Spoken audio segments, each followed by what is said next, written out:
Good evening. It's Trey Heath with the Beyond the Curve MX podcast. This is episode 8. My co-host, Pee Wee Dad, fabrication extraordinaire, Derek Schaefer. How the heck are you doing tonight, Derek? Pretty good night. What did you do today? Visited Lowry Park Zoo. Yeah, man. We're from the Florida area, for those that don't know. We're from Central Florida, and Derek had a chance to take his kids to Lowry Park Zoo on a school field trip. Yep. It was exciting, I guess you can say, but they've changed it around quite a bit. But yeah, it was a pretty good day, relaxing day for once. I asked Bowen what his favorite animal was, and he told me monkey. Because one day we're going to have a monkey here at the house. Okay, well that's the goal. He liked the monkey. So I'm just coming from. I'm a member of Rotary on the Ridge. We have 3 Rotary clubs in Lake Wales. We have a breakfast, a lunch, and we are kind of the fun evening club. And tonight we had a mixer introducing new members, trying to get new members to come and join us. And we had a taco bar with mojitos and margaritas. And throw a little kink in all that, it was a Western theme. So I've got my darn hat on, darn cattle company. I've got my H&W stables, but I'm wearing my skate shorts and my skate shoes because you can only do a little, sometimes the cowboys got to take a break. That's right. And I am all hat, no cattle. I have horses, but I have no cattle. So, busy weekend. I've got some race news. Not much on the amateur scene unless you've got some stuff. But boy, oh boy, did the Music City fire us off at Nashville for round 15. And change the whole layout of everything. Man, and I'm going to say, we're going to start off. We're always going to give our opinion because at this point, no one cares. Yeah. And we can do that. I don't like daytime supercrosses. No. I just don't like it. No, it killed the track too. Yeah. I mean, the beaten down sun and no moisture in the air, and that track turned into pavement. Now, the only thing I will say is I appreciate that there's diversity in the schedule because we've had mudders, we've had slick tracks, we've had dry tracks, we've had, loamy tracks, we've had hard pack, we've had 2-day races, we've had. You have to have a really good overall riding style to win. So that part of it. And we've only had 2-day races, so I can't really complain, but I don't like them. No. I don't like them. It's not the same feel. But as we always do, we're going to start with Pro Supercross. It was Nashville. The city is amazing. Privateers were complaining about hotel rooms and how much they cost, but those same privateers were also talking about how much fun they were having in the city while they were there. So, it comes with the territory. So let's start off. Derek, you are the guru of watching, so start us off. Well, first I want to talk about the little segment that they did on Star buying the goat farm. I don't know if you got the chance to watch that, but that was an awesome segment and what they turned that place into. So Star Racing Yamaha bought Ricky Carmichael's pretty much motocross complex from his racing days, and they've turned it into the Star race headquarters at this point in Georgia. Yeah. And some say Cairo, some say Cairo. Yeah, that's why I don't even say it. I just say Georgia. But it's awesome what they've done to that place, and it's got to be pretty emotional for Ricky. Actually, watching that video, it seemed like he was appreciative. Yeah.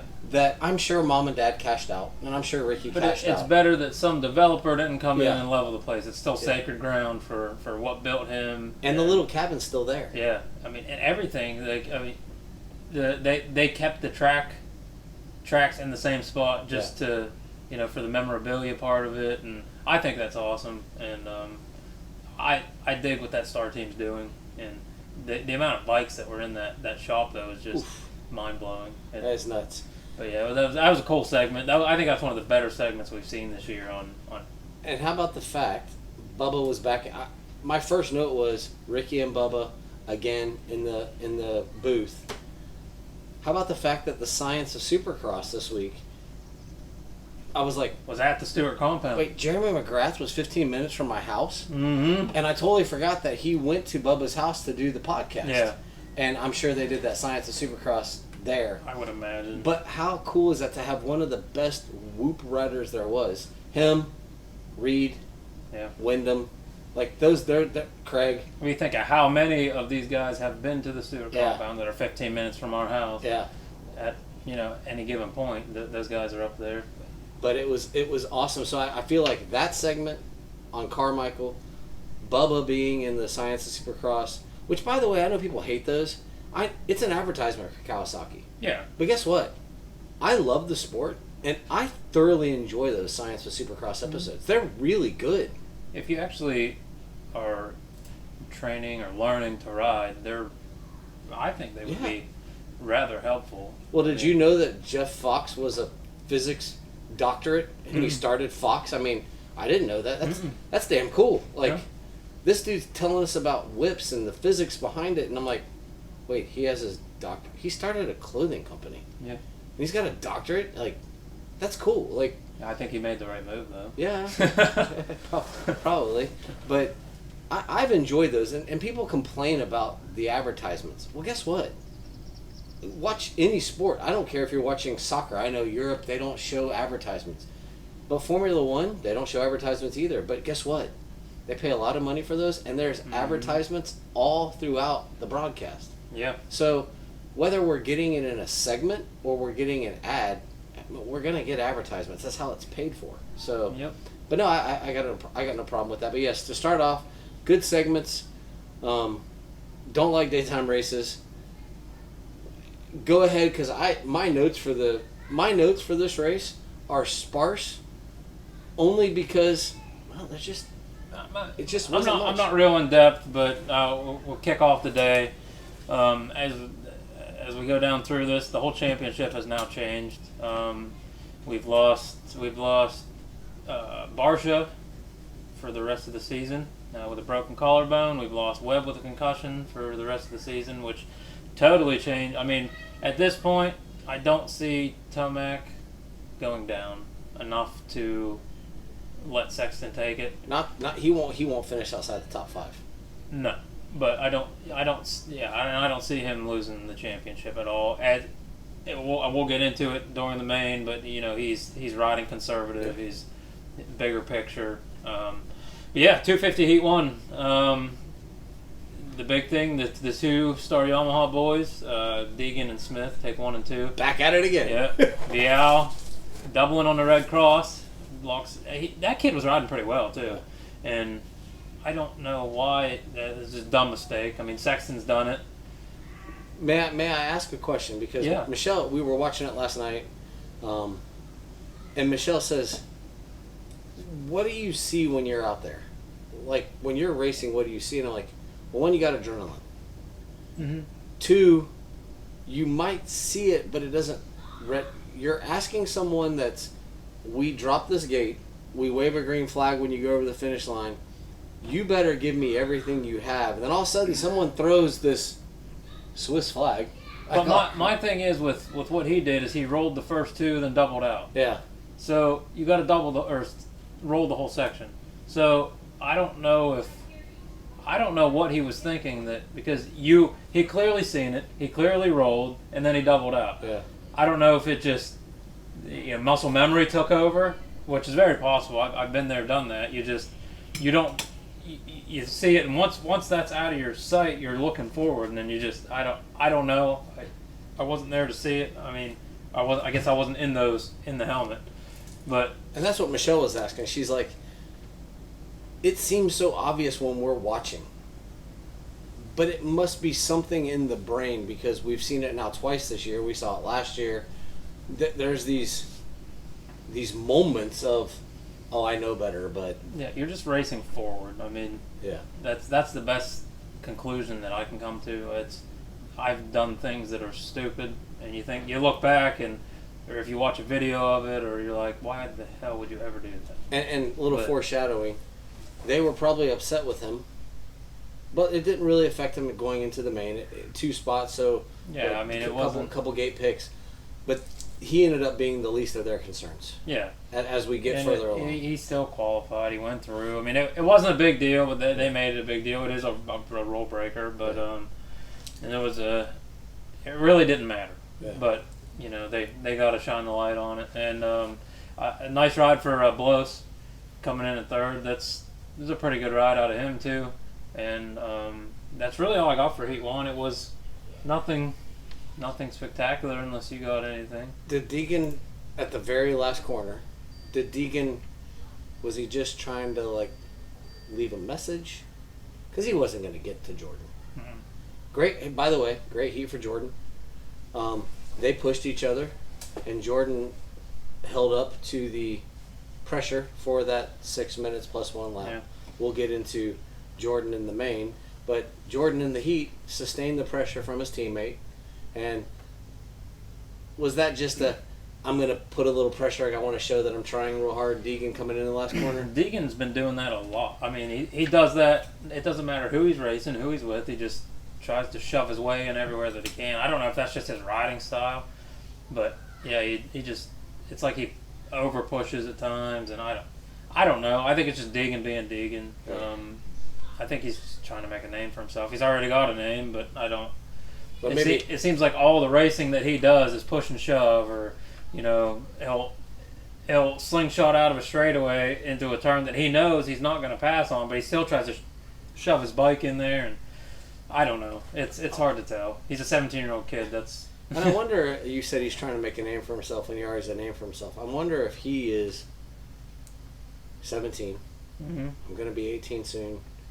I wonder if he is trying to make a name for himself.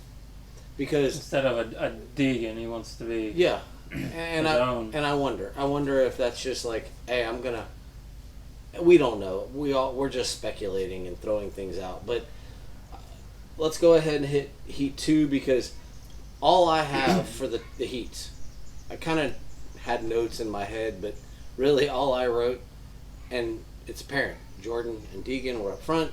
We're going to go to Heat 2. All I wrote was more of the same.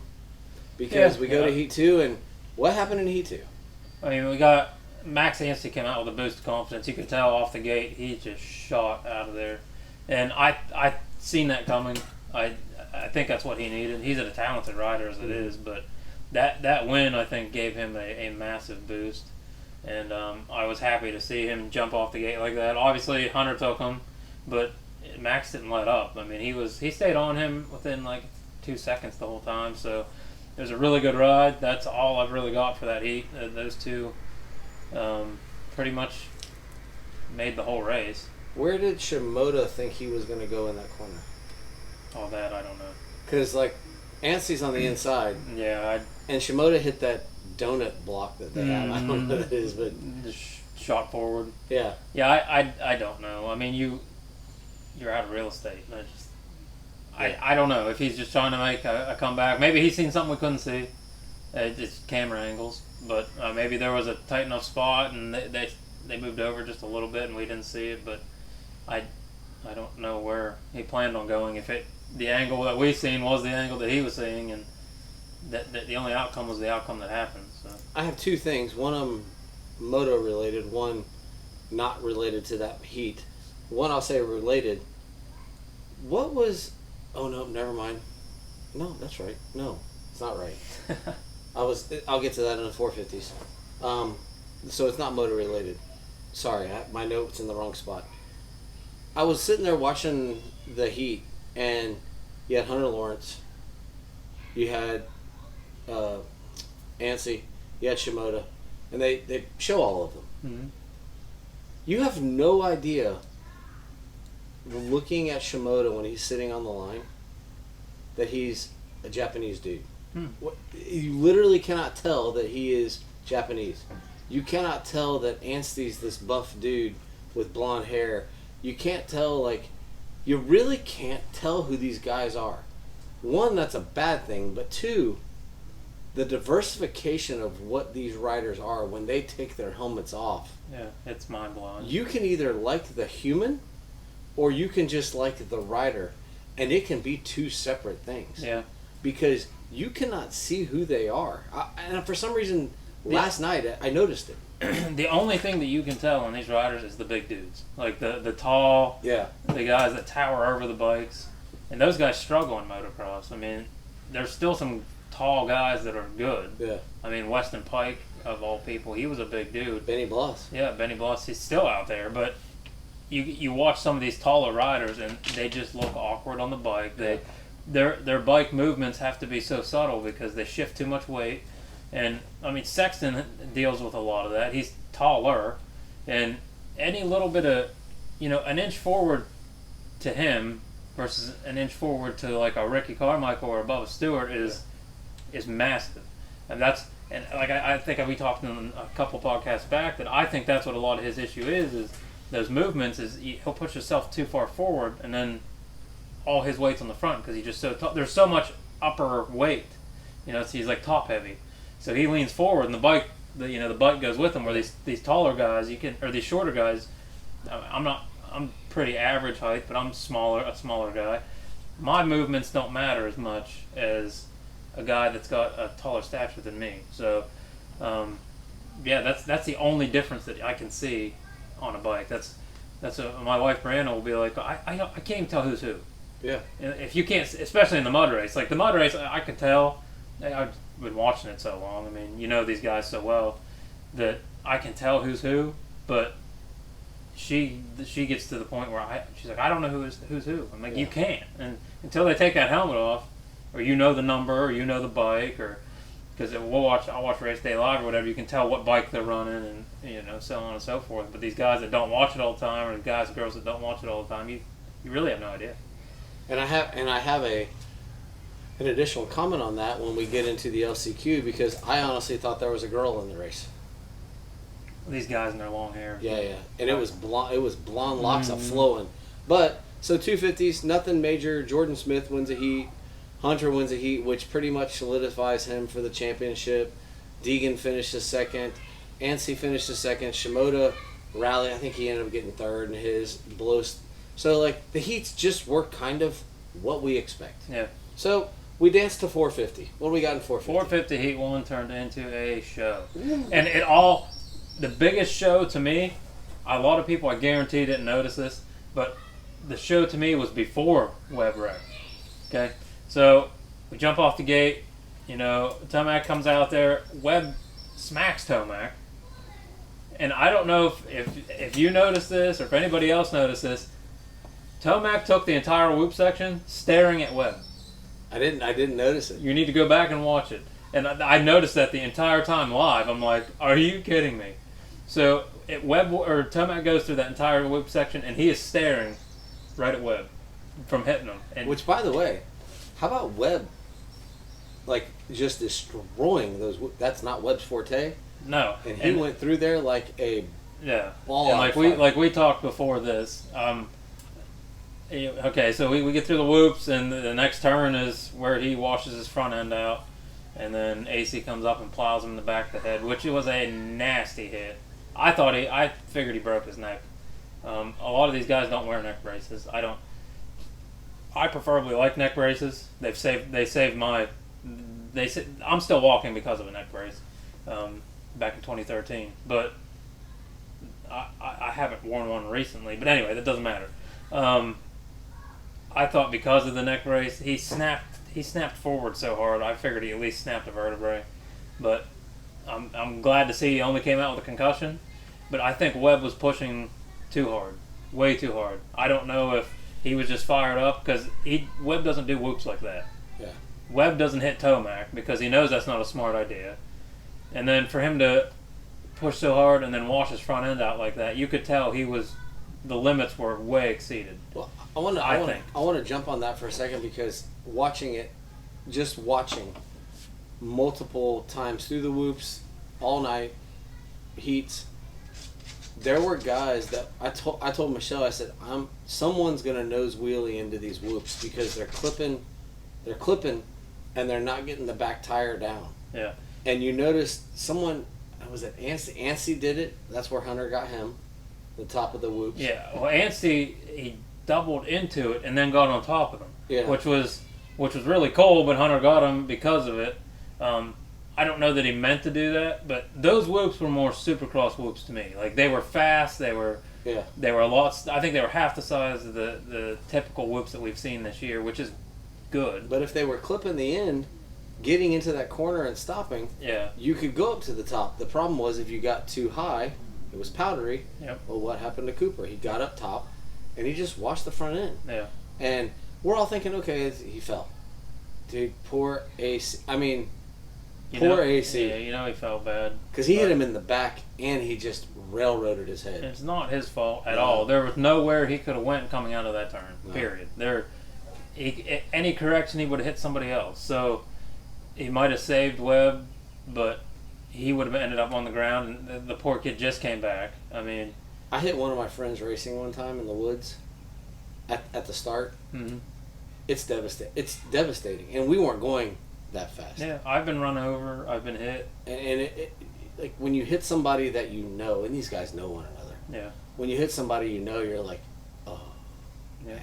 But I will say, AC just kept plowing away, and he yeah. Great heat race for him. It's a racing incident. Yeah. I mean, you're not going to walk away from these things scotch-free all the time. There's just, you're in the wrong sport if that's what you think. If you think you're going to go out there every single race, amateur, pro, it doesn't matter. Practice, Yeah. You're going to get hurt, period. I don't think there's anybody that has been in this sport that's never been hurt to some extent. Minor, major, it's inevitable. So, But Eli did what Eli needed to do. Goes out, gets another heat win. and Tomac did Tomac things. I mean, he was cruising. Yeah, and you know what's funny is if you really pay attention to his interview, there was something distracting him. I don't know if he was concerned, like what happened to Cooper, because all he saw was the fall. Yeah. He did not see AC hit him. But it's got to be somewhat concerning when you come around for over half the race and the dude's still there. Yeah, I mean, you know the guy, but I think they butt heads pretty hard. But what? He just looked distracted, and like he's usually kind of da-da-da-da-da. Yeah. He seemed distracted. I agree. In that interview, and I was like, "Huh? Does he know something happened? Did he know?" Yeah. But I think at this point he also probably gave him a little bit of relief. Hey, it's $1.5 million if he rides this thing out. Exactly. I mean, so he's now really got no pressure. Yeah. I mean, he can just in the main. That's what he did, and we'll get to that. Yeah. But yeah, distraction. I don't know, but I know for certain that I guarantee there's relief there, and you could almost tell in that interview that he's just. It's not like he's ever going to say that. He's not going to say, now I can just cruise. I'm scotch free at this point for the most part. But I think deep down there's a big sigh of relief. There's a weight off his shoulders because of that. So I have to ask: was this the moto? Was this the heat race? Where I'm about to say, what the hell was Josh Cartwright thinking? Again, Was this moto or was it Heat 2? I can't remember. But we'll touch it now. Yeah, Dude, you've got to have a little... I understand you're a full-time employee. You're racing this. You're having the time of your life. You're actually having probably your best season ever. Mm-hmm. Was he planning on setting the guy up? Did he not want to get taken out? What? You let the dude pass, and then all of a sudden you make a run for the border, and it's too late. Then he throws his neck up in the air. Yeah. But he did that. Was that last week that he did it? He let it doesn't matter, whoever he let by. Yeah. I can't even remember at this point. But he gave up a transfer position because he just I don't know what he's thinking. I don't know if he's worn out, like you said. Yeah, I know you got a full-time job, but you are making moves. And you probably made more mains than you've ever made, so you're probably tired. Yeah, but this got to be exciting. Like, why are you just letting him go? At this point, you're just... Thank goodness he got his head screwed back on and did something in the LCQ, but it's like, man, like, what are you doing? And Cartwright, if you'd ever like to come talk to us and tell us just what you're doing, we would appreciate it. I know you're a busy guy, but man, I don't know. I mean, I'm not gonna lie. I was like, I'm watching it and I'm like, pardon? What are we doing? Like, what's happening here? And that was for 9th, and it was like, the dude's like, yeah, I'll take it. I'll go around the outside and pass you and take it. Sure. Right away with it. I don't know. It's not the first time this has happened, and that's not the Cartwright at the beginning of the season that was just going for it. No. So. All right. So what about 450 Heat 2? Oh, Roxon and Barsha were fired up right out of the gate. I figured that would happen too. Those guys are both looking on fire. Well, they're battling for. I know it's not big, but they're battling for 4th in points. Were. I guess they'll be 3rd now. Yeah. Well, yeah, I guess Roxon should jump up to third at this point. Because Cooper's going to be done. Yeah, which is good for Roxon. Yeah. And Barcia's done. So I think that's cool for Progressive Suzuki, and for his move out of Honda. It's a pretty good run for this year, but we've never, like we said last week, we've never seen Roxon at this stage of the game still pushing. And it seems like he's having fun. Yeah, he's not. I know the previous years he's been sick, and last year he dropped out of Supercross early, and it's hard on you, I guess. Yeah. But Roxon it's been years since he's actually pushed like this, and it's not like he's even pushing. He looks comfortable. He looks like he's at home again. He's doing Roxon things like he did when he come over here, and it's nice to see.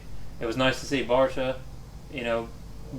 Barcia usually lets off like mid-season too. He's always an upper top 8, usually around the top 5 rider almost every time. But this year he's pushing. He's not just out there riding. Is Barcia a Scott guy or an Oakley guy?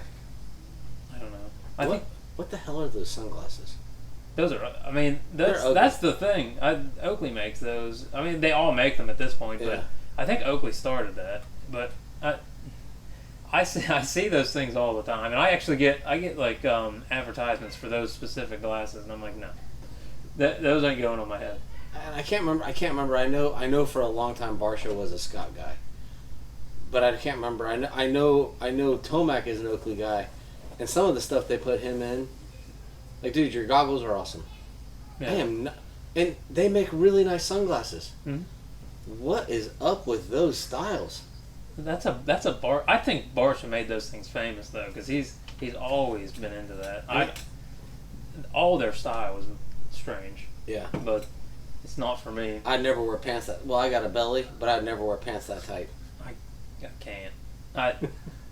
I'll be pulling a Sexton all the time, yanking that thing up, and if you watch Sexton rearrange himself 6 times before he starts moving. I also was thinking about that because I was watching someone on the line, and they were showing like the main guy, and then you look to the left and there's a two-digit guy. I don't know the number, and I'm like, and he's like doing all this stuff, and I'm like, dude, what do us amateur guys look like on the line? Because we're even more nervous because my strangest thing. So you watch all these guys on the line. Is why Hunter does he bangs his elbows on the gate every time. I can't figure that one out. A lot of these guys will get hyped, Yeah. And Hunter will always, every time he bangs his elbows. I don't know. Was it Vince Freeze who did the lock to lock? He would do like the lock to lock thing, and then they all have something. Yeah. I mean, I usually just like loosen up just because I don't think that I've ever done anything crazy like that I can. I've screamed a few times just because. But if you're watching a Supercross or a motocross, just when they pan across the line and they do those close-up shots, just watch them. Watch what the dudes do. Just watch all of them. It's like a disco party. Well, it's like a disco party or one of those kids where they put the pills in the bowl party and you have no idea what you're taking. That's what that looks like. Yeah. There are contortions going on. There are movements. And the one that gets me the best, and I'm an economical racer. They pull tear-offs. I'm like, you haven't moved. They gave you a new set of goggles when you came in from the sight lap, and now you're pulling a tear-off. I'm like, dude, those things are expensive. Why are you pulling a tear-off? I don't care. Tomac's the worst for that. If you watch Tomac, he'll pull his mechanical pulls goggles out of his bag, look at them, hand them to Tomac. Tomac will look at them inside and out, and then he'll take the first tear-off off. He'll look at it again. He usually rips like 4 or 5 more, and then he's good to go. Like, that little piece of dust isn't going to hurt anything, and I guarantee you that those things are scotch clean. Like, and the funny thing is, guess what? If you only want 7 instead of 14, just tell them I only want 7. Yeah, they'll put 7 on. Yeah, and I'm guessing Oakley, because usually the laminates come in a pack of 7, and then you can. I've heard of guys using 21. I don't know how you can fit that many on your goggles. On the laminates, though, they can get them pretty good because they're pretty tight. I've put 5 on, not laminate, 5. It's too. And it starts getting wavy. Yeah. And it's like, whoa, okay. I use roll-offs now, but they have the best of the best. Yeah. And but they're tearing tear-offs sitting on the line, and I'm like, and then they'll come across the line, especially if they win. They come across the line, they finish, they pull a tear off, and then they go to the line with a completely different set of guys. I'm like, why? You're done. Why are we pulling a tear off now? Like, just pull them off. Like, dude. I don't know. If you ever been to a Supercross race in person, there's tear offs everywhere. Yeah. It's if the wind picks up in an outside race like Daytona, you're getting tear offs. I mean, if you want to take tear offs home, just go to an outdoor race because you're going to take as many home as you want. But it just cracks me up. And all this started just like looking at contortions of what riders do. And did we go through Heat 2? We haven't even hit. We started it. Heat 2. Yeah. So Benny Bloss took a hard hit. Anderson gets cross-rutted. Takes a hard hit. He crashed before he ever crashed. Yeah, that cross-rut was gnarly. Woo. That was you could see that coming a mile away. His landing, and right when he went to take off, you could tell that either he's going to totally yank himself to the side and try to balance his bike back out, and you could see, like I said, you could see it before he even took off. I thought he was going to take off and just like completely just jump off the track. Well, yeah, I was waiting to see the bike go into the stands. He made out better than I thought he would. Yeah. I mean, but I think, like they said, most of his injury, the pain was from a practice crash. Yeah. So, which was a nasty crash. Yeah, there was a lot of crashes on this track. It was very technical, very tight. It's like a one-lane track. How did you feel about the 4 90-degree corners? It looked like Indy on the outside. Like it was an oval track on the outside. I don't know. You can only fit so much in there, but could they have changed it? Probably. But I think they made up for it in all the rhythm sections. Yeah. And there wasn't a part of this track that was. It definitely was no Savannah. No. So I think that like I said, they made up for it in the rhythm sections, but I don't know what they're thinking. The Dirtworks crew does pretty good. I think there's been a couple tracks this year that they've kind of. But I also think sometimes, you know what? They build what they build. You got to adjust. You got to figure, like they were talking about how it's kind of going to funnel down, Ricky and James, it's going to funnel down to one lane. And there were guys shooting outsides. You got to figure it out. This track even had a long lap time, and they got way up into the lappers in the heats and the mains. Yeah.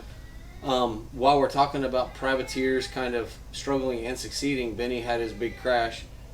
What about Justin Hill? Yeah, and I have the Hill brothers on here. I mean, we'll definitely cover them later, but they're putting in some awesome rides. Yeah. And I'm happy to see it for guys that you thought were done. I mean, they've always been there, but they're not what they were. But they're becoming what they were again, and I really enjoy watching those two ride. I don't think they do get the presence, but not like they used to. I don't think they're getting enough. These guys are in their 30s. Yeah. And they're still out there, top 10s, and like I said, we'll get into that here in a little bit. But I'm happy to see it. I love the Hill brothers. They're really good guys, and it makes me happy to see guys that are upper age like me for this sport. They're still out there grinding. So. Well, we've waddled our way through the heats with some diversions along the way. It happens. 250 LCQs, dude. I will tell you, I have never seen an announcer so excited to call a 250 LCQ as James was because of the dude's hair flowing out the back. Yeah. And was that Hoffman or Hoffman got his first first ever main. Hoffman's hairs are long. But Hoffman didn't get in. Then it was.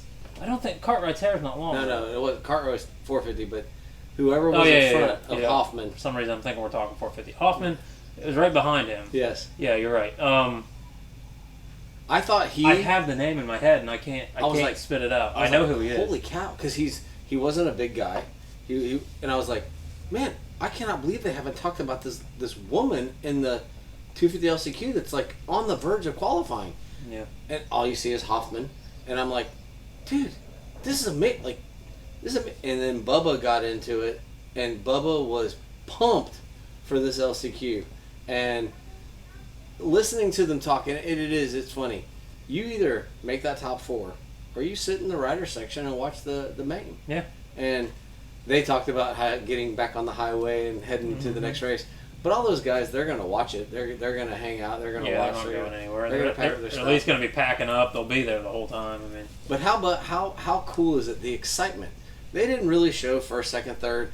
That dude that qualified for his first main ever. It's exciting, you know. And it's like, wow. Those are the guys that we like to highlight here. Like that's kind of what stemmed this. That's what. As we get in later, we'll get into more of the amateur stuff like we planned on, but. That's the kind of stuff that excites me. Everybody talks about the big pros, but nobody gives the recognition to these guys that his night was made just making that main. Yeah. I mean, he's still smiling about it. I don't even know where he finished in the main. I don't know. I didn't even pay attention. Because it doesn't matter because he made it in. Yeah. And he's pumped. He's there. I mean, to make your first ever show, you know. And this is your time to shine. I mean, for historical purposes, Supercross, as the season goes on, guys kind of, the top guys get hurt, or some of the bottom guys get hurt, and some of the guys that don't get the opportunity, this is their opportunity to show, like, I can do this. Or the guys that just don't have the experience. So now as they're gaining these gate times, you know, these starts, and just getting Supercross ride time under their belt, they progress as the year goes. And it's awesome. I think the last 5 races are always the best because the first race is always the best. A1 is just unbelievable. Then you got Daytona, which I'd take that 1-1. They're a pretty good tie. But the last 5, either a lot of the big guys are hurt, or more guys have shown enough progression that the whole field's racing. Yeah, and it's probably my favorite part of the season is right now. Most of the watchers, the fans, everybody else kind of lays off this time. You know, they're just tired of it. I get more excited this time of the year than anything. It's just cool to see guys kind of, and that's what I feel bad for the Future MX guys is like they're injured, coming off of injuries. The Future MX squad was up there watching the race this weekend because they all wanted to go to Nashville. Yeah. But they didn't get the chance to put it in the show because their guys are injured, or you know, they've kind of gone different directions. But these small teams, this is their chance to kind of get that publicity that, dude, and it was a daytime race. I'm guessing that means it was on NBC. I always watch it on Peacock, so I don't really pay attention. But some of the explanations they were doing is like, oh, this race was on NBC. Well, we had Ralph Shaheen in the... No. Wasn't it? Race Day Live. Oh, Race Day Live. Yeah. And so it was definitely NBC because... Okay. I haven't heard that voice in a little while, and it was kind of cool. Ralph Shaheen's probably one of the best announcers there is when it comes to Supercross, minus Ricky and Bubba. They can analyze anything, but Ralph Shaheen is just you know that voice. If you know Supercross, you know that voice, and it feels right. And he is a motorsports guy. Like I mean, for those that don't know, he runs Speed Sport News, one of the oldest racing newspapers in the country. Yeah. And guys like Ralph Shaheen and Lee Diffie, like, we love Bubba and Ricky and Daniel Blair, but they're not covering the Olympics. No, and these guys can go cover the Olympics. Diffie says some stuff that's just like, what are you talking about? Yeah, but but they're so good. Yeah, but his voice, I mean, he's got an announcer voice. Yeah. But Ralph Shaheen doesn't say stuff like that. Ralph Shaheen is right on top of it. He's always been there. But let's get into the 450 LCQ. I didn't really see. I mean, there really wasn't much. No, besides Anderson lining up in the LCQ. Yeah. And then looking nervous as could be the first 3 straightaways. He almost got drilled. Yeah. What, second turn? Yeah. First or second turn. I'm like, oh God, here we go. And I thought he was going to go down right there, and then it was going to be a full-on race until the end. But he did it. He got away scotch-free. Usually, if Anderson's put under that kind of pressure, he doesn't ride so well. Yeah. If he gets hurt, he doesn't ride well anyway, I don't think. I mean, he's a good rider, but I think he gets to the point where mentally he's just not there. It's something, that's not clicking anymore. But he did it. He pulled it off, and he kind of got in the zone and just. I mean, he's the best rider. Once he kind of got pushed out there, and you could see like, whoa, what's going on here? He just kind of took his time and got around everybody, and then just left everybody and said, okay, you guys who usually are in this, you guys battle. I'm just gonna. Yeah, he got out there and did his thing. So he did what he needed to do. He got in, and there were no surprises. Marquier, Cartwright. I can't remember the last guy that got in, but you just the guys who have been in the mains were still in the mains. Yeah. The only thing is Frederick Noren. Boy, he got close at the end, but because he was way back. Yeah. He was way back. He made it up there, but obviously it didn't work out. No. But yeah, we'll get into the 250 main. I really don't have anything. It was exciting to see Hunter take the championship. With Jet was there, and I really have nothing on the race itself. Well, I got a question for you. I have a very minor things on the race, but poor Hunter. Hunter is a good rider. He's on his own route. He's the reason the family even got over here. Mm-hmm. Every time they mention Hunter, Jet's involved. Jet's going to try to win his championship next weekend. Jet, blah, blah, blah. And it's like, dude, when Jet's racing, they don't ever mention Hunter. No. And look how excited Jet is for Hunter. Like, it's not about Jet. And Jet doesn't make it about Jet, ever. But they make it about... He's a rising star. He's not even a rising star. He is a star at this point. They've blown it out of the water. I'm an avid Jet fan. I love Jet Lawrence. We've talked about this 100 times, but that was Hunter's time to shine. Yeah. Like, it's his first ever championship, and it's well deserved.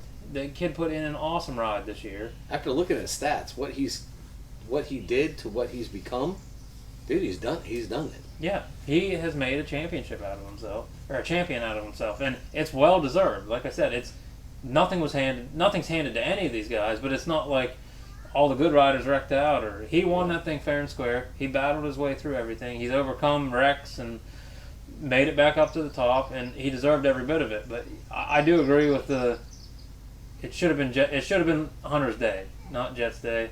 Even the whole time that Hunter's racing, they're showing Jet and his reaction, which it was an awesome reaction because he was genuinely happy for his brother. There was it wasn't fake. You could tell they're very family oriented, and I was happy to see it all. Well, let's bench race speculate for a moment. Mm-hmm. If Shimoda's healthy, does the series look different? Because Shimoda, he was riding hard. Yeah. But I didn't see him beating Hunter. I do think he would be second in points. Like, I think the championship probably would have been a little bit closer. But I don't think Hunter had in his mind he was going to be a champion this year, and he did what he needed to do. I think it would have been a lot funner to watch.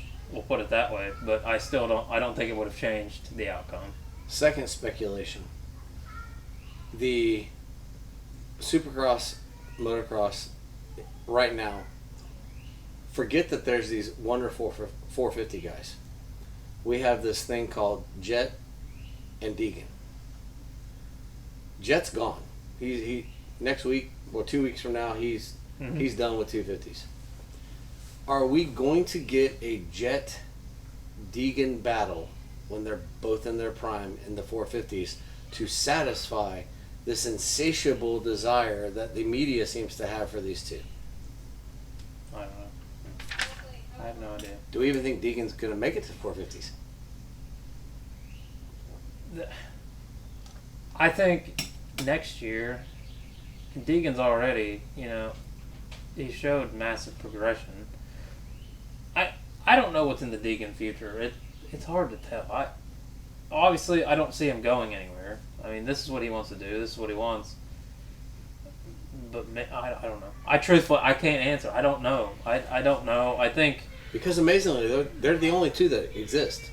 Yeah, which is mind blowing. Yeah. But I do think Jet's gonna probably go out there and be a good contender for 450. But next year, I think there's got to be somebody that's to challenge the Deegan thing, next year. So they got to switch their attention somewhere. So it can't just be. It's going to be all about Deegan, I'm sure. Maybe things could totally change come next season, but I think if you're Honda, do you put Hunter versus Deegan? I probably would think about it. I mean, do you just want the championship or do you want racing? Or I don't know, because I think if you put Hunter over in the East or the West, he's probably just going to run away with it. Because Deegan did the East this year. Does he do the West next year to gain that experience? Because that's what you want to do as a 250 rider. You want to do one series do both and the other series, and then you move on. See, as a team, HRC, the smart decision would be to put Hunter where there's not as much competition and just get another title. So Hunter gets East this year, right? West, yeah. East. So I would imagine he's going to want to do the same thing as Jet and go get his West, and then probably move up. Yeah. Having that many 450 riders is going to. I don't know. It's hard to tell what's going to happen in the future because you got all these guys coming up. That's what makes bench racing so good. You crack a beer and you make as many stories as you want. You just think about it. I mean, there's a lot to think about, and you can't conclude anything. And every single guy, we're going to have somebody else on here that's going to have a different opinion than I'm going to have, and your opinion is going to be a little bit different than mine. And seeing what I'm seeing this year, the smart decision is going to be. I don't want to say the smart decision. Hunter's probably going to go West to go for the West Championship. Deegan, you think Star would put Deegan in West because he needs that experience. You gotta bounce back and forth. You got RJ Hampshire that's going to come up. He's going to be a top contender no matter what if he stays on the same route that he's on. We got a couple of these other guys that are. And you have to assume he's going to go back to East next year. Yeah, we got Anstey, who you don't know what he's going to do. He's loving it, so I don't see him going anywhere, but he could. Tom Vial is out there putting in laps. Yeah. I mean, it's hard to tell. I guess we'll just see what happens because I don't know. So I don't know. My only 2 points I had, first of all, in the main, Jordan Smith comes out and I'm like, holy cow, we got a Southern boy in a Southern race. Here we go. And then he did Jordan Smith things and just exited the track. Yeah. And it's like, but great comeback. He got a podium. Yeah. But dadgummit, like, I want to know, does Hunter catch you? Does Hunter need to catch you? Does Hunter let you have the victory if you can put in the laps? And you can't put in the laps. I will say, if you look at Hunter versus Tomac right now, Tomac rides conservative. When he's in a championship hunt, he rides conservative when he needs to ride conservative. Hunter, he rides conservative, but you can tell he's still pushing. Yeah. Like, he still wants to win, and I don't know if that's just the experience or if that's just how Hunter rides. But I've noticed that you think Hunter would back off, and he doesn't. Yeah. He only needs a 20th. I mean, I figured he'd just go out there and ride some safe laps. And I told Michelle he got a double bonus. Yeah. I mean, really, he made out well that race. Yeah. But yeah, I've noticed that big time with him. There's no laying off for Hunter. And Jet's the same way. I mean, those brothers are the same way. There's no, whether they clinch their titles or not, they're still going for it. They're out there to win. So, I want to also, welcome back to Shimoda, great ride. And then the last thing I had, dude, what about the privateer that bailed off? Like, we're watching the main, and all of a sudden, we're watching Hunter, and all of a sudden this dude just whoop, takes off. Flips. And because Michelle's like, are we not going to go back and cover that? I'm like, well, James said something. Yeah, he's like, oh, there he goes. And then they came back and showed it. But holy cow, like, had he gone to the right, then all of a sudden we got a little excitement. Yeah. Still championship potentially, there was a lot of nasty wrecks. Yeah. I mean, like I said, tight, technical, that's what you're going to have. But there was a ton of pileups. I mean, even if it's just one bike pile up. Yeah. They weren't graceful wrecks at all. No. They were all nasty. But it's just like there's always, that's like if you go to watch live, it's kind of what the only thing, I have not been, but I've been told, if you go to Cirque du Soleil, you can't see everything that's happening because something's happening, what you're watching, and then over on the left, something else is happening on the right and on top. Mm-hmm. Well, if you go watch a Supercross, you're not bound by what they're showing you on TV, so you're looking over here in this corner and looking, and you hear the crowd, and you look over and you see something. So yesterday, we just happened to see one of those moments. Poor privateer is just trying to make it through this section. I don't want to get in anybody's way, and all of a sudden, exit stage left, and whoop, and we just happen to catch it on TV. Yeah, and like you said, if you've never been to a Supercross race, it's hard to focus on anything because you want to watch the leaders, but then most of the wrecks are in the back. You're trying to watch that. Everybody's going woo, and then you focus on that, and then something else happens, and by that time, it's hard to even tell where the leaders are at because you can't really see those number plates when you're actually at the race. Yeah. So, I like watching them on TV. I like being there too. So it's a win-lose situation, no matter which way you're doing it. But yeah, I felt bad for a lot of those guys. They were just totally eaten up. Before we jump into the 450 main, I must take a break. We are at the Schaefer Pool Studio, which is where the laundry is vented to. And I will tell you, I don't know what laundry detergent you use, but it is a wonderful scent coming out of the dryer vent. It smells so good in this studio right now. It is wonderful. So I'd like to thank Brianna for doing laundry while we're doing the podcast, because boy, it is a beautiful scent. I don't know what laundry detergent they use. If we find out, we'll throw up a attaboy to you. But we're gonna jump into the 450s because Lord knows we've already been at this for like 55 minutes and we haven't even gotten to the 450 main yet. So 450 main, Tomac gets the whole shot go. How about Justin Hill riding the front of the race in most of the race, and we talked about him earlier. It was awesome to see. Yeah, and he looked like he belonged there. It wasn't like he was pushing. He just got a good start, and he was where he needed to be. We get right in around the 10-minute mark, and Sexton comes out of nowhere. Yeah, he was 4 or 5 seconds back. Yeah, and he just puts on a serious push, and it was like instant. I don't know if he just had a switching gears in his head because, like I said, he went from like 5 seconds down to half a second or something like that, and then, but Tomac was letting Sexton go by. He could have pushed the issue, and I think Tomac would have took it because Tomac was doing Tomac things all day. But that's where the experience came in, and you've seen it that he just backed off. And he rode his race. He was in his own spot, from 10 minutes on. And very, very conservative, very, very smart. They caught it on the race. He had an incident in the whoops where he missed one and then kind of doubled out, and from that point forward, he just kind of, I'm gonna cruise. Yeah, he got in that uncomfortable mindset, and then he pulled a Tomac.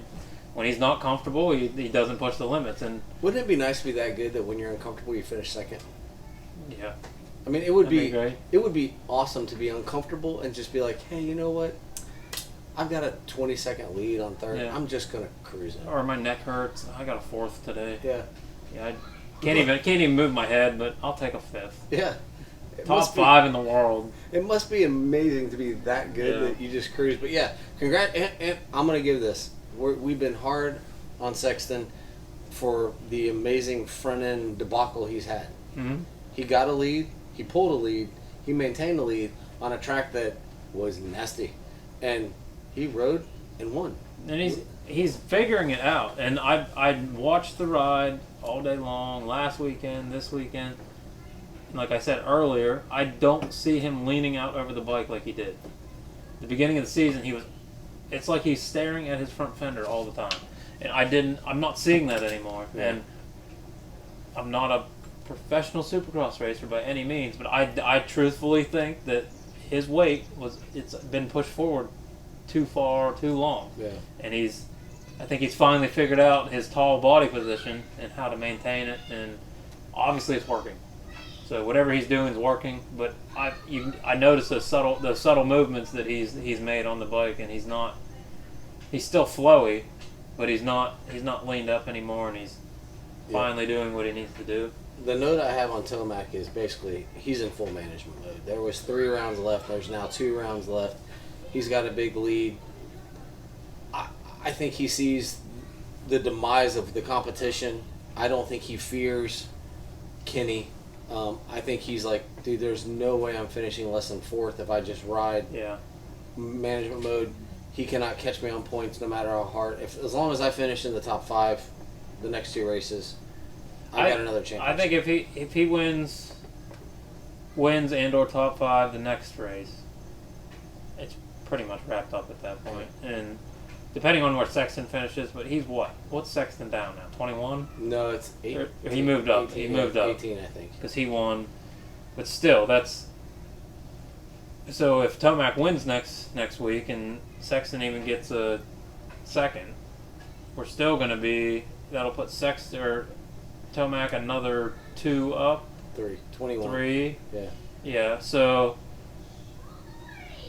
Tomac would have to totally drop out of the last race for Sexton to even have a possible chance. So, depending on next weekend, I think he can just wrap it up. You know, not officially, but I think it'll be wrapped up. And there was, and I also, I'm not even going to touch on the biggest news of the race, but Kenny is really. My note says, Kenny is smoothly increasing his salary. Yeah. And he's making a big name for Progressives. Yeah. The HEP Suzuki team is whatever they did to get him there. I know that Kenny says that the bike felt right. And no, they did something. You know, he rode every single bike that is out there. He even rode a bike they just finally started delivering yesterday. Stark. Yeah. And I want to ride one of those things so bad. You got to find somebody that has one. Tell me about it, because I am not going to buy one. Unless, well, that's going to be the thing. I'm going to ride one and be like, that's it. I'm buying one. Just think you never have to clutch ever again. I don't have to clutch, and I don't know how I feel about that, because I burn clutches. But you don't have to do that anymore. You know, that's the problem. I don't know that you just gotta charge it. I don't know that I can comfortably ride without yanking. I can't even ride a 110 without a clutch. Like those 3-speed 110s with like the CRF. It's not right. I can't get the power that I need. I know that the electric bikes are all power all the time. You know, it's pretty much pull it, it's power. Yeah.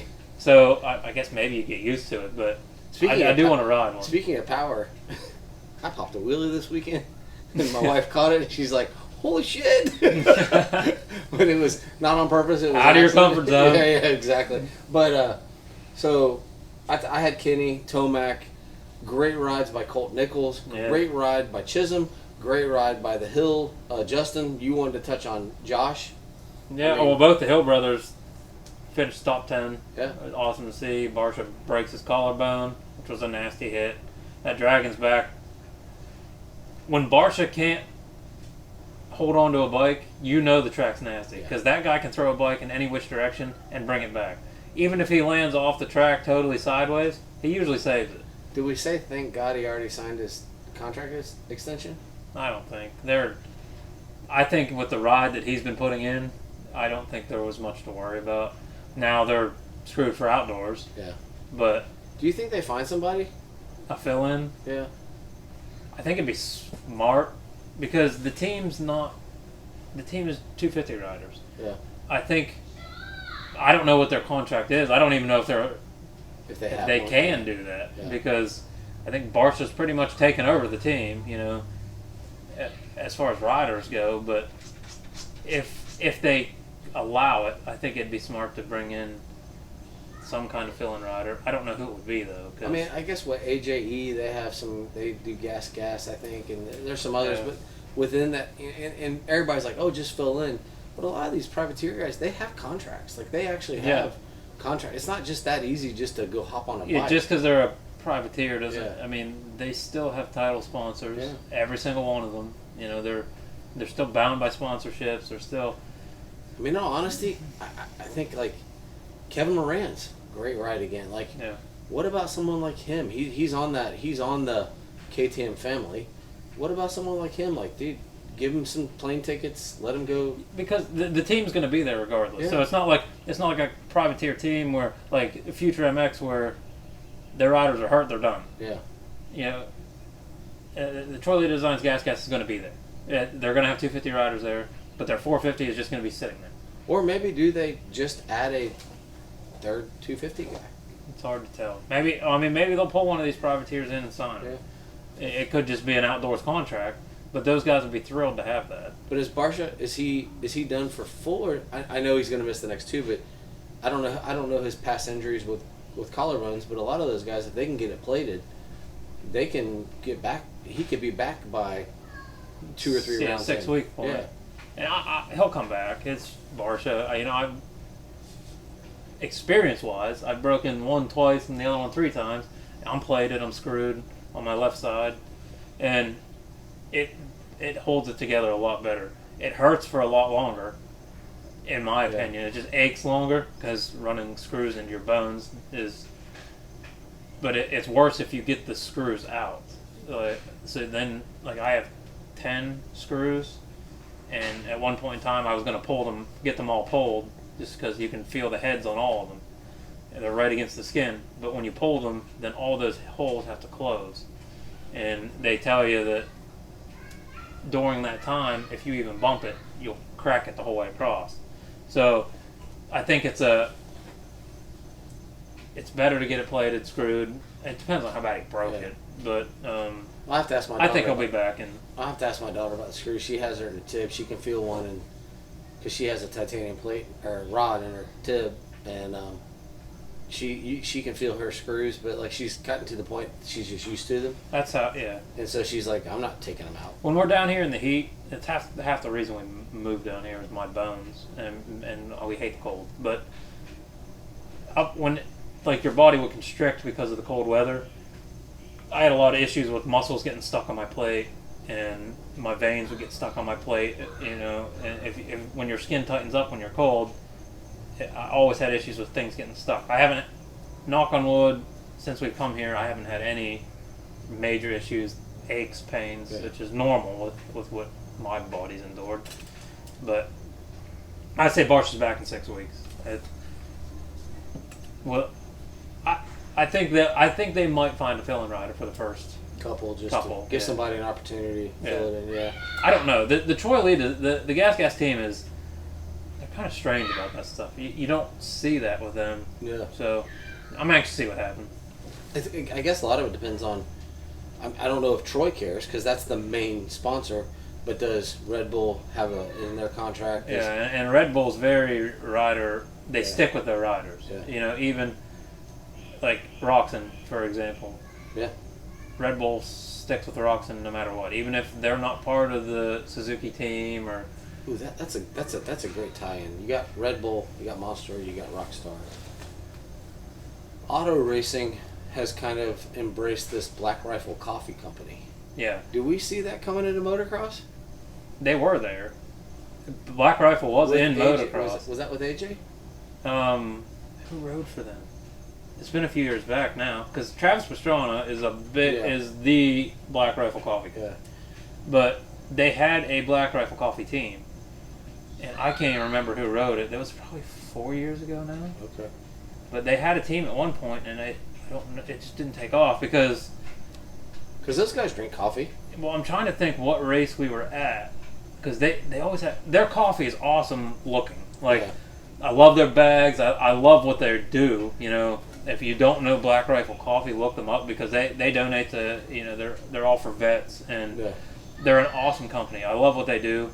I don't know why they didn't take off, because to me motocross is a very graphic design oriented sport. And it's a very early morning sport. Yeah, I mean that's a big part of it too. I was up at 4:30 Sunday, so we know it. Well, I mean we know how it feels, but you know we're up late. The practice days we're up till 11 o'clock. But to me it's a very flashy brand. I've never drank their coffee. I'm not a huge coffee drinker because it makes me sick, but I they're a very flashy brand, and I don't know why they didn't excel, or if they just, it's hard to tell, but I think they should try to come back. Or I was just curious. It was one of those, like, we were talking about it, and it kind of reminded me of, like, dang, they kind of jumped into other stuff. And they should jump into Beyond the Curve MX podcast. hey, my wife loves coffee, and I will learn to drink it. I will get sick every day. I mean, I know Diet Coke is too big, because that's my go-to. I don't drink coffee, but I'd be more than happy if we could get a tea sponsor. I would love a British tea sponsor. I would drink some brewed tea. I'm an avid tea drinker. Oh, well, there we go. Like, we need to... I'm built on tea and kidney stones. We need to get some British tea, Earl Grey, and we can just go at it. Yes, we will sip some tea. I will throw on my best British accent. I actually love brewed tea. I could substitute that for my Diet Coke. But I've never been into hot drinks. I'm not even a hot cocoa guy or anything like that. It's just one of those things. I like to chug a cold drink in the morning. Yeah, just starts the day right. But it was awesome racing this weekend. I can't wait to see what we have in store for next weekend. Got 2 left, Denver and Salt Lake City. It's going to be exciting. But let's jump into FTR. FTR this weekend, last race, round 10, hare scrambles. The old school dirt riders.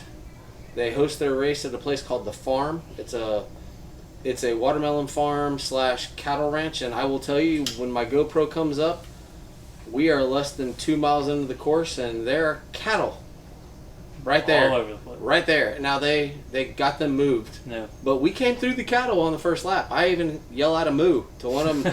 All of them were on the right side. There was one on the left, and I'm like, dude, please don't decide to go right now. They're there in Bartow too, aren't they? Yeah. Because I vaguely remember when I raced that race, I wasn't much paying attention because it's probably the first woods race I've ever been in. But I do remember at one point there was cows right there. Well, the best part was there was one. I don't know if it got disturbed or whatever, but it was trying to go through a cattle gate. We were going through the cattle gate at full speed, not 180 degree. We were going through the cattle gate at an angle. Mm-hmm. And this poor cow was trying to get through about the same time we were all coming through, and I was like, do I brake? He's going to be gone by the time I get there. Someone's getting beef tonight. He's going to be gone by the time I get there. And he was gone, but you can see this poor cow, like, he didn't know what to do, and I'm like, just go straight. Just please go straight, because I'm telling you right now, they're going to win. Oh, yeah. I'm going ass over elbows. But great, unbelievable, well, the Saturday race, which is your kids, quads, your old vintage bike beginners, that kind of stuff is on Saturday. Beautiful Saturday. Mm-hmm. Sunday, we wake up to another storm in Florida. We are having these weird ass storms in Florida. They're wild. Yeah. We've been under tornado watches and warnings for a week straight. Well, the funniest thing is Michelle and I take off. We leave at 5:30, and it's storming. And I'm like, darling, I don't remember it like storming this time of day normally. And we take off and we're driving, and I'm looking as we're going down Highway 64 on the way to Zolfo Springs. I'm looking to the left, and I'm like, man, there are like lightning in the clouds. Those clouds look weird. Well, there was a confirmed tornado. Mm-hmm. They had hail at the track. People lost awnings.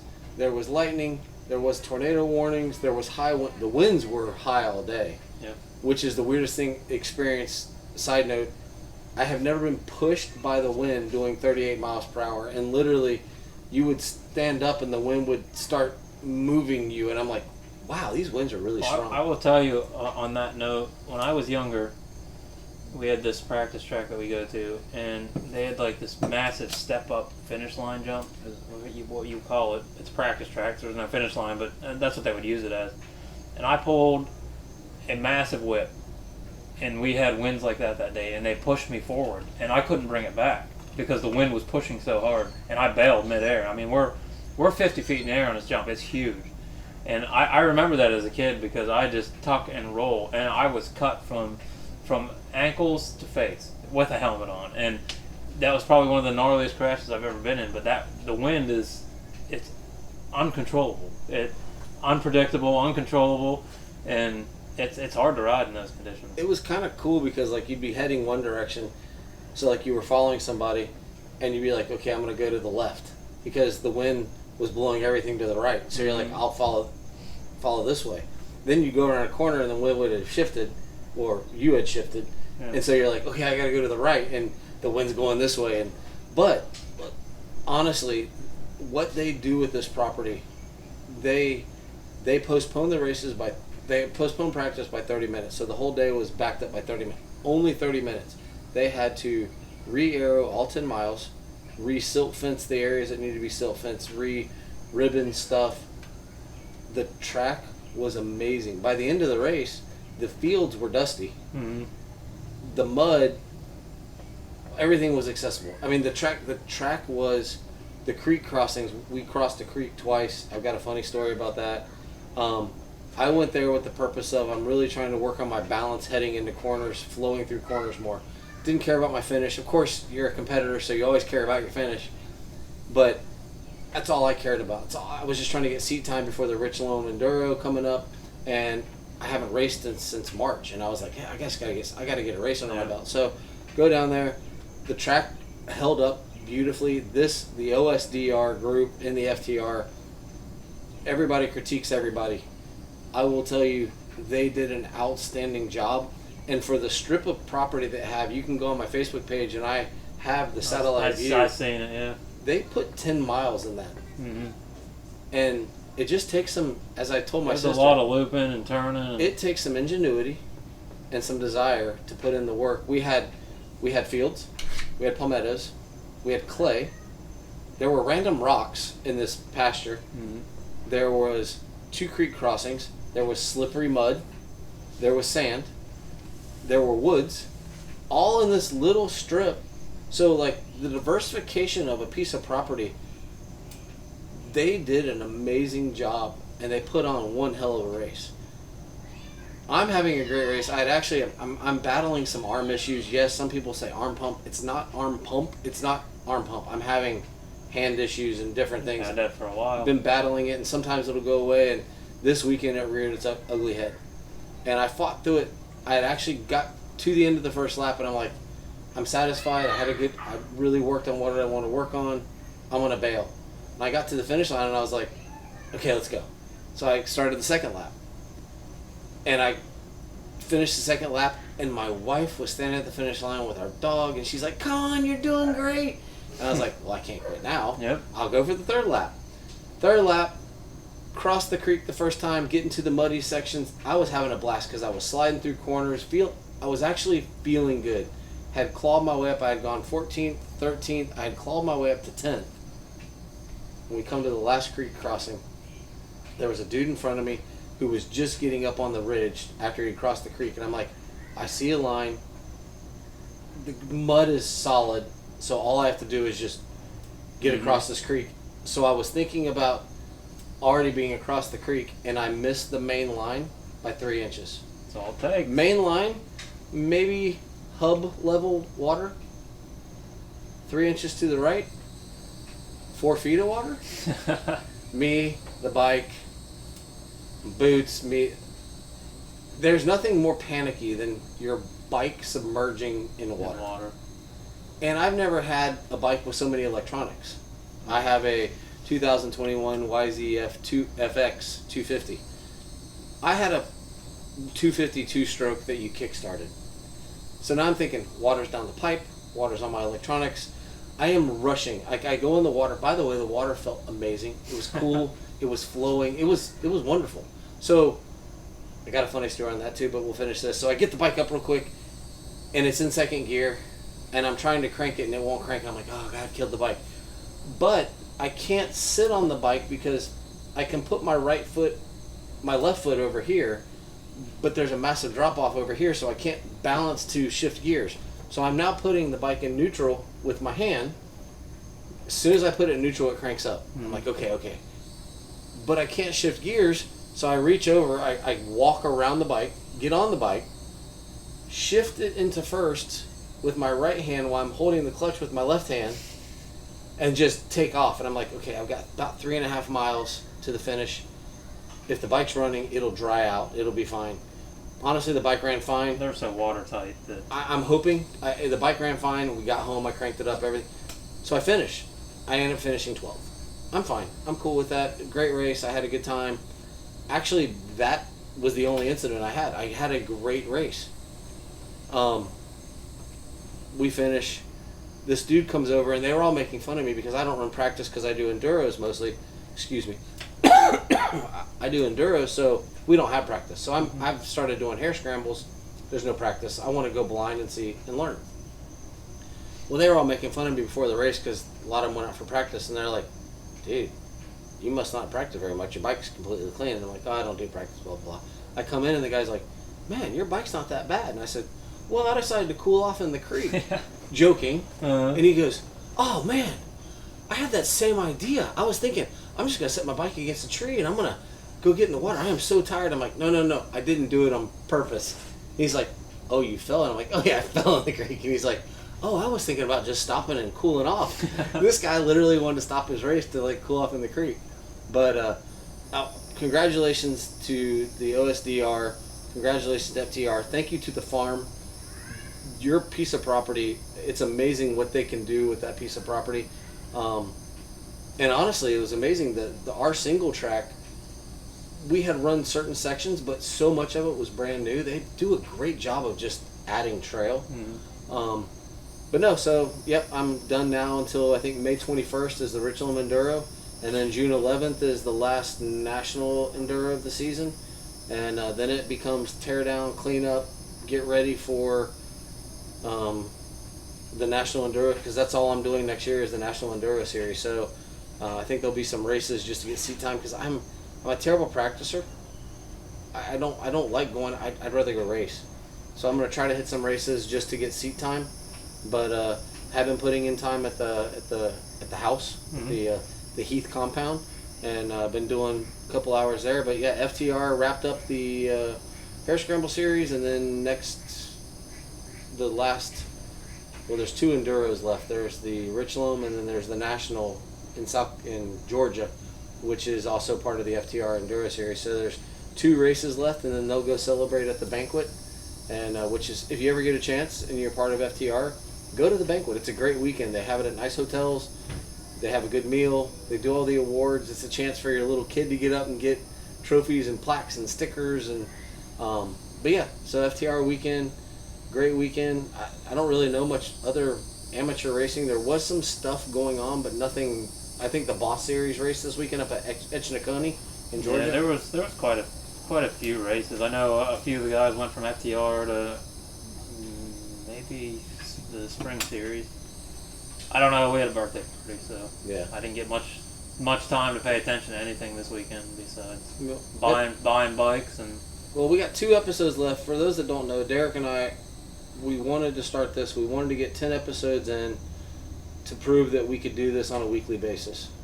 Once we get through, which is funny because there's two more Supercrosses left, which will put us at episode 10. That wasn't even the plan, no. but that's how it landed. We're going to cover the motocross series, but we're going to start covering these amateur races.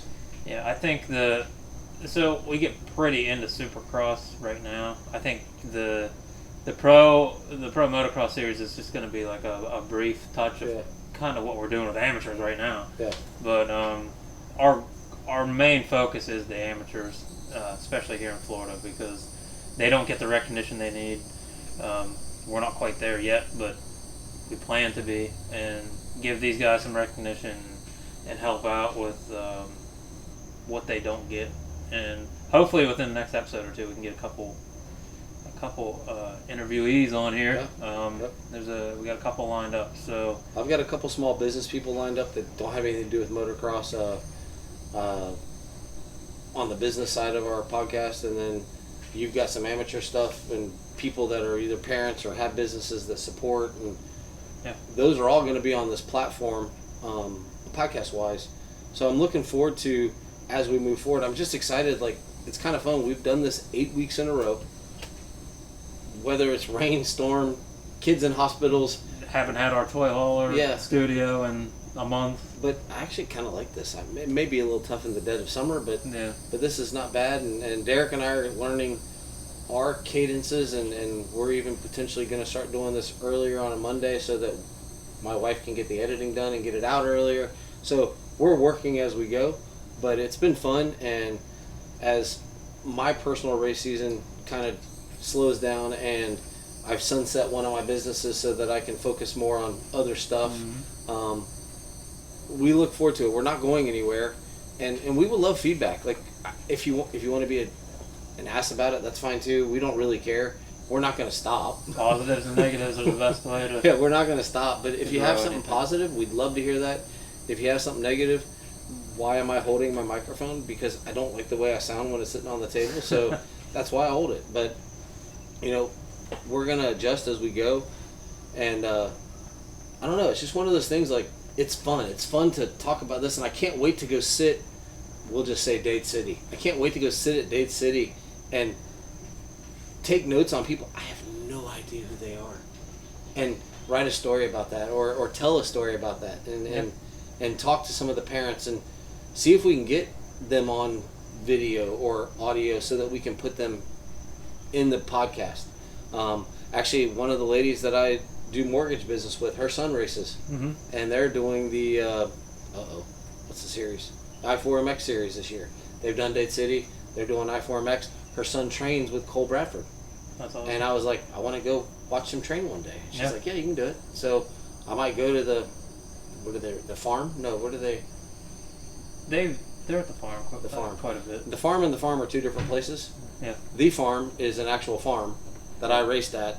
The farm is a motocross facility in Dade City. Correct. So two different farms. We're in Florida, and farms are farms. So there's always farms. Yeah. So, but no, we hope to cover that stuff, and that's where we're gonna have the freedom to do that. But anything else for the good?